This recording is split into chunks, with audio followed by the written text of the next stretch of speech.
Good morning. It's good to see you. 5 scams in Asia that still happen today. I'm flying back into Asia tomorrow.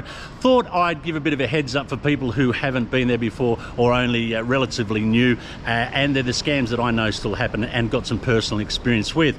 I've got to pick up some shorts, I've got to pick up a little bit of shopping and that to get myself sorted for the flight tomorrow. I'm currently in King Street, and one of the things I like about this street, and I wish more streets did it, is they put photos on the walls of the street with a little bit of information about its history. This street in the city used to cater to manufacturing, workers' quarters, and it has evolved over the years through bars and what have you. All right, bit of shopping to be done, and also 5 scams you need to know about. When I first saw this mural a long time ago, I thought it was Robin Williams from Mrs. Doubtfire, but I don't think it is. Let's talk about the first and most obvious scam that you're likely to be confronted with in Asia, and that's the money scam.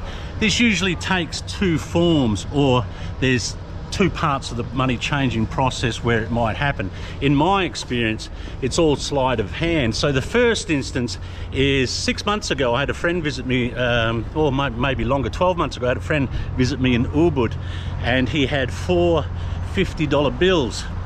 And he handed over the 4 $50 bills, and they counted it out as $150.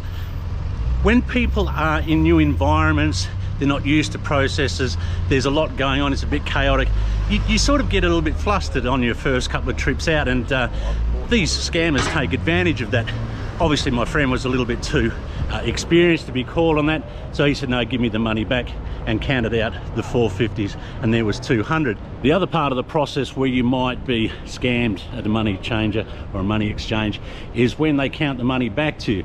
There's 2 ways that I've noticed that I've had personal experience with. What they'll do is, as they're counting the money, they'll count the money out, but they'll drop notes into their lap, a sleight of hand. It's really quite gifted, if you want, in a way. They can be very, very sharp and very clever about it. So they'll be counting out your money, and as they're counting it out, they're dropping 1 or 2 or 3 or many into your lap, depending on how many you're changing. Another way they'll do it is that as they're counting it out to you, they'll double digit the note. So they count it out, and as they're counting it out, they'll put down 1 note, and they'll go 1, 2, and they'll 3, 4, 5, 6, or put an extra number in. So if you're changing sort of 500 or whatever, that can add up to 50, 60, sometimes more dollars. Only a month ago, a well-seasoned traveller I know changed some money, and they gave it to her in 50s, or 50,000 rupiah, and she got shortchanged $50. The thing to consider here is my friend, against my advice, went to a place that was a restaurant, a money changer. I've got a little bit of problem down there. We'll get away from the noise. So he went to a place that had several businesses functioning, and that to me is a bit of a red flag. If you're changing money, you want to go one of these established places that has money counting machine. They're air conditioned, they're large, they're well known, they're well signed, and they're generally in the main thick of things, not tucked away. I found a sign with Wanderlust on it. If I haven't even any camera gear, I'm going there. Did you know there is a Wanderlust gene, or a gene that they believe is responsible partly for the population of the world? And 20% of the population have this gene. I think it's called DRD4-7R. The 7R is the variant or the mutation of the gene. And what they think is about 50,000 years ago, this gene lit up or mutated, or sort of became about, and these migrations that happened throughout the world around that time, like the coastal migration out of Africa, was led by these people that had this gene.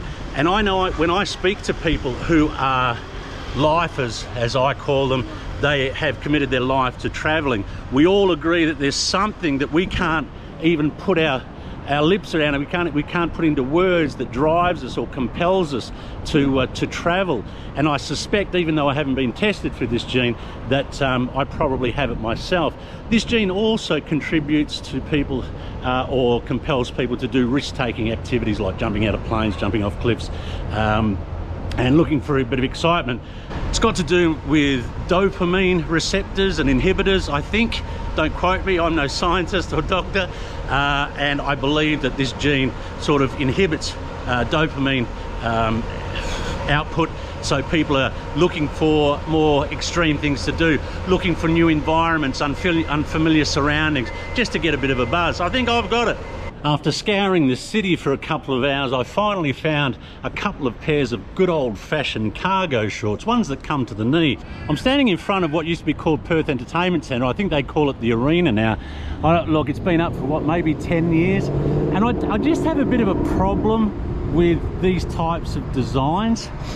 I just feel that these modernistic type architectural buildings, they don't stand the test of time. They look quite nice in the beginning, but within a very, very short period of time, I think they come across as dated. I think unless you're a world-class, on the edge kind of architect, you have to be careful. Obviously the council has to decide what they think suits the place better, but look, it's certainly better than what was here. What was here was a kind of a brick UFO looking thing, but yeah, that's our main entertainment area. The second scam I know that still functions in Asia is bill padding. Essentially what that means is that if you're at a bar, you've been there a while, they might sort of put an extra 1 or 2 drinks, maybe more, depending on how long you've been there. Again, look, I don't want to say everyone does it, but I know it does happen somewhere. But this bill padding can take different forms. I've got 2 stories about where it occurred to me. Once I was staying in Ahmed at a place, I was up there for a week. I just ran the bill until I checked out, and going back through the bill when I left, I found there was a few extra breakfasts, a few extra orange juices. Obviously they work out what you have regularly and they just put a few more on there. But the more interesting one was when I was in India, in Gujarat. I was in Ahmedabad, and I'd been on the road for a month in India, and I just needed to rest up for a week. So I booked into this mid-range hotel and just stayed there for a week, and I just had room service. I didn't do anything other than just entertain myself laying on the bed watching YouTube and things like that. When I came to check out there, I got given, every time I ordered a meal, there was a receipt given to me, and they had one themselves. And when I was given the bill, I got my food bill, and it seemed to be quite exorbitant. It seemed to be a lot higher than I anticipated it should be. So what they'd done is these receipts that they wrote out for every meal that I had, they stuck it and placed in between every 3 or 4 a food bill from another room, and across the top of the receipt was the room number. And what they did was they stapled these receipts together across the room numbers, and you had to sort of pull it right back or even detach it to realize that it wasn't your room. So this was considerable. This was like an extra $60–70 on my food bill. So this bill padding does happen. I wouldn't be too concerned about it happening everywhere. It's not something you should be afraid of or whatever, but I know for myself now, if I go into a bar or a restaurant or somewhere I don't know, I'm paying as I go. That's another reason why I like to travel with cash, because I can monitor and pay for things as I have them, as opposed to if you had a card, you've got to wait till you finished your food and all your drinks before you pay for it. So yeah, the second scam, it still goes on. All these scams I wouldn't be too concerned about, just something to bear in mind and be aware of. Another thing to be aware of is watered down alcohol. I've had personal experience with this as well. You'll get to sort of later in the night and be at a late night bar or something like that. Not that it happens to me that often anymore, but you'll ask for a Johnny Walker or something like that, and the bottles on the shelf look real. They have the right density or tone or colour to them. But you'll have a drink and you'll realise that it's not quite as strong as what it should be. I was in a late night bar with 2 other people. We all came independently by ourselves. It's about 2 o'clock in the morning, and we're drinking beer, and we sort of started chatting. So should we have a scotch or a vodka? There was a girl next to me and a guy at the other end. So we decided to have a scotch, and the guys, we had a scotch, and the girl had a vodka. The drinks came, vodka and orange, a couple of Johnny Walkers and Coke, and I took a sip of mine. I thought, gee, that's not very strong, that's a bit weak. And then the girl next to me took a sip of her vodka and orange. She goes, that's not vodka, or if it is, it's not much. And I said, yeah, I kind of thought the same, but you know, when you've had a few drinks over the night and you can't be sure, and it's all a bit of a blur. And I said, are you sure? She said, I've been a barmaid for 30 years. She says, I know for sure. So we confronted the barman and said, hey, we don't believe this is the real deal, the real strength alcohol. I said, can I have 3 shots, please? Can I have 2 shots of Johnny Walker and 1 shot of Smirnoff, I think the lady was drinking. And the barman looked at us, said yes, 1 minute, went out to another store, came back with 2 new bottles of liquor and poured it out for us in front of us. Didn't take the bottles from behind the bar or the ones that he was using, had to go and get some original real ones. So it's not something, these things aren't things that you have to really concern yourself about, but just be a bit aware, just be a bit aware of it, that in some places, not all places, in some places, they like to water down your spirits. Someone made the comment the other day that I seem to be more amped up when I'm in Perth, and I considered it, and I probably am.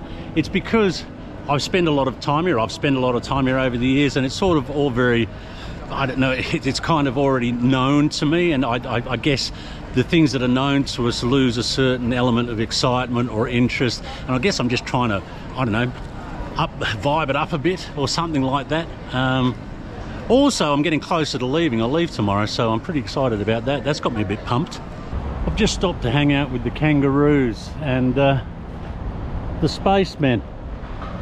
Another scam that's predominantly found in Cambodia and Laos is the massage scam, and how this works is invariably it's the cheaper places that advertise a massage for a couple of dollars that you have this problem in. You go in there, they ask you to take off your clothes, they take your clothes away, and they will take your wallet or your money belt or whatever, and they'll do one of 2 things. They'll either take your money and not replace it, but more often than not, what they'll do is they'll take your dollars, generally US dollars, $100 bills, and they'll replace them with counterfeit money, and this causes you all sorts of problems really, because not only have you lost your money, when you go and try and spend that $100, people suspect you of being fraudulent. There was, I had the occasion to meet one Irish guy in Laos many years ago. I used to go to a bar, and he used to come in there every day, and he'd often be drunk, well, all the time he'd be drunk, and he was telling this story how he went to this massage parlour not far away from the bar, and how he passed out, and when he came to, he got his clothes on and left, and they'd taken all his money. A week later I saw him again, and I said, how are you going? Have you found yourself a new massage place? He said, no, I went back to the same place, and they did it to me again. And I said, well, why did you go back there a second time? He said, I really like the girl. I think that scam's not going to affect too many people, I think, but it's something to be aware of. I notice on this little baby kangaroo that the top of him and his ears are all golden now through the loving pets he gets from the kids, no doubt. All right, I've got a couple other things to do. I think I'm going to get a second phone to use, because as we all know, if you're going into Bali or spending too much time in Indonesia these days, more than 90 days with the same phone, and you've got to pay, now is it a customs tax or an import tax or something like that? So I've been there a little bit too often. I'm just going to buy a cheap phone, because sometimes I need to hotspot it to my laptop to upload the videos you're watching. I think the most effective way to ward against coming under these unscrupulous types and getting scammed is, talk to people that are there. Perhaps if you come across a money changer, wait till someone comes out to find out if everything went okay. Talk to people, maybe look at reviews. The one thing that I've noticed over the last 15 years, 20 years, is that now with the advent of the internet and reviews, these problems of petty theft and out of your guest house room or your hotel that used to happen occasionally, these false tickets that you buy to borders that don't have, one of the scams is, I know in Cambodia once I bought a ticket, this is going back decades, I bought a ticket all the way through to Bangkok. I got to the other side of the border of Cambodia, and the connection, there was no connection, so I paid for the trip to Bangkok but only got to the border. These types of things aren't as frequent anymore because of information being able to be exchanged. But if you're in any doubt, if you're new or still haven't found your feet in a few of these areas, I think the best way or best method to protect yourself is just ask people. Just passing through Perth Central train station. Another scam, well, not a scam, but something you should be very aware of, and I learnt the hard way in the early years, is never use your debit card to pay for anything. what happens is they've got skimmers on the machines, or the people who are, some people, not all, some people use your number. I remember paying for accommodation with it and finding that I got charged twice as much as I should have. I found that my card's number appeared from Singapore, that was buying games on Steam something or whatever. I now no longer use my card unless it's an emergency, and all my cards now have a blocking facility. So if I am forced to use my card, I go into my phone app, I activate my card, go through the transaction. As soon as the transaction is finished, I go back into the banking app and I block my card so that it can't be used. I've also now got into the habit of every 18 months, I just get a new card with a new number, because it's such a problem, this fraud, this card fraud now. They're just so clever and so smart. A lot of people say that I'm silly for using cash, but it just hasn't let me down. I should have got the Wise card this time, but I thought I was only going to be here for a few days, and then a few days more, and now I'm leaving. But yeah, just don't use your debit card. Here's a little bit of the city skyline for you. Perth City. I'm just on the other side of a horseshoe bridge, the Horseshoe Bridge, which unsurprisingly is shaped like a horseshoe. Look, there's the scooter scam. I think most people are familiar with that. I haven't heard it happen for a while, but I have heard it happen in the last 12 months. This is where you get your scooter, you rent your scooter. There's a mark that was already on it, or a dent or a tear or something about the cosmetics of the scooter that aren't perfect. You go away and you come back a week later or whatever, and they say, hey, you did this, we want $100. Just take a few photos of it, keep it on your phone. When you go back, they try to pull you up for this scratch or that dent, you've got evidence that it was there before you went. It actually wasn't unheard of back in the day in Phnom Penh that you rented a scooter, you put down your address, you'd have it for a couple of days, then all of a sudden the scooter's disappeared. And the people that rented it to you, they've come and taken it and then demanded that you pay for a new one. Occasionally it happens when you're renting vehicles, they might ask for your passport and leave your passport with them, and that's a no-no. I just don't let my documents go to anyone. What I do, however, is I keep an expired one. So I keep an expired, I've got dual citizenship in the UK and Australia. I keep either an expired UK passport or an expired Australian passport, and if they demand it and there's no other way I can get out of it and I have to give them my passport, I'll give them one that's expired. I've done it a few times over the years, and not once has anyone troubled to look at the date of the passport. There's this tropical system that's floating down from the north of Western Australia, and it's hit Perth today, and it's sort of preparing me well for tomorrow when I arrive in Indonesia. It's really quite humid and sticky. I've got all the things I need now. I think I've got the last one. I've got my batteries, I've got my shorts, I've got a new shirt. What else did I get? All just bits and pieces. Got another phone, got some earplugs. The earplugs, the ones I use are the silicone ones, and they're not perfect, but they're the best I can find. There was a time once in Nepal where I was complaining about a bit of noise where I was staying, and this guy that I'd met, German guy, gave me these earplugs, and I've never found anything better than them. They were 100%, you could hear yourself breathing and the internal rumblings of your organs. It was that insulated, you know. Didn't get the name of it, and I'm really disappointed because I do like a good night's sleep. And in Asia, you understand that that's not always possible. I think that's just about it for this one. Sorry if I felt like I was racing through it, but yeah, had a lot of things to do today, so if I was rambling or going a bit fast, I apologise. And so it's back into Asia tomorrow. Looking forward to it. It's been a good break. The back's feeling better. Hopefully it'll hold up.